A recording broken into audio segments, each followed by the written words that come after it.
You see?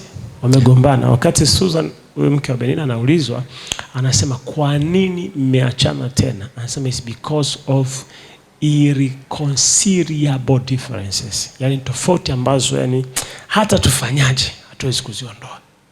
You see? Yeah. Kwa mkitofautiana mtazamo, hata kama mlimsikia, hata kama Mungu mwenye Baba, Mwana, Roho Mtakatifu, malaika Gabrieli, Michael wakachanganya, wakasema na nyie, kitofautiana mkashindwa kuziweka pamoja tofauti zenu, kitu kinabuma.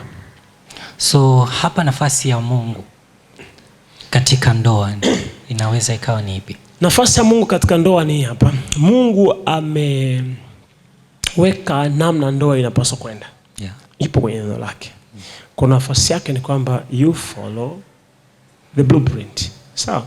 Mungu amesema, enyi wake watiini waume zenu kama kanisa na wamtii Kristo. Si sawa? Katika mambo yote. Na imesema enyi waume wapendeni wake zenu kama kanisa, kama Kristo anavyolipenda kanisa akajitoa kwa ajili yake. Anasema mke na amstai mume wake. You understand that?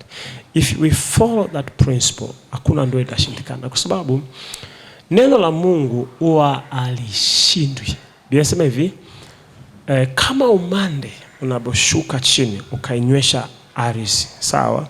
Na kama mvua inavyoshuka chini kuinywesha nchi, ndivyo lilivyo neno langu, halitanirudia bure mpaka litimize makusudi yangu.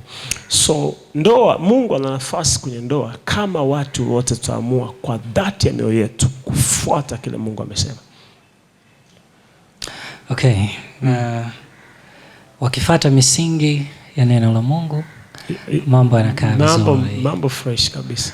Lakini pia kuna kanuni za asili za maisha. Yes. Kuhusiana. Yes. Yeah. Zote Mungu amesema. Unajua nikwambie kitu wise. Mimi I was like,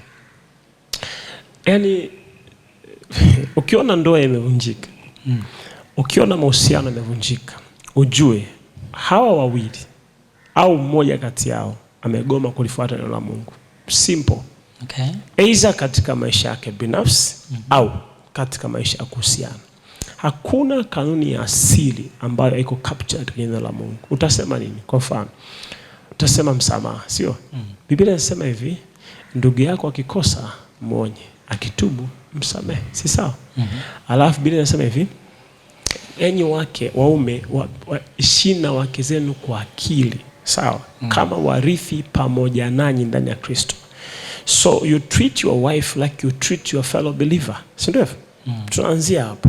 Kabla mtu ajawa mke wako, si alikuwa ni dada na kaka katika Kristo? Yes. Biblia imesemaje kwa mahusiano ya kaka na dada katika Kristo? Inasema hivi, ukienda madhabahuni kutoa sadaka yako, alafu kakumbuka kama ndugu yako ana neno na wewe, sawa?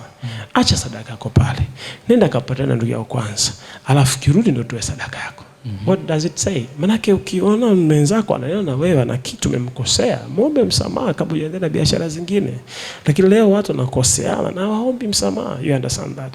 So nafikiri kila kitu neno la Mungu. Sasa mnaweza ukasema kwa lugha nyingine, lakini kimsingi neno la Mungu.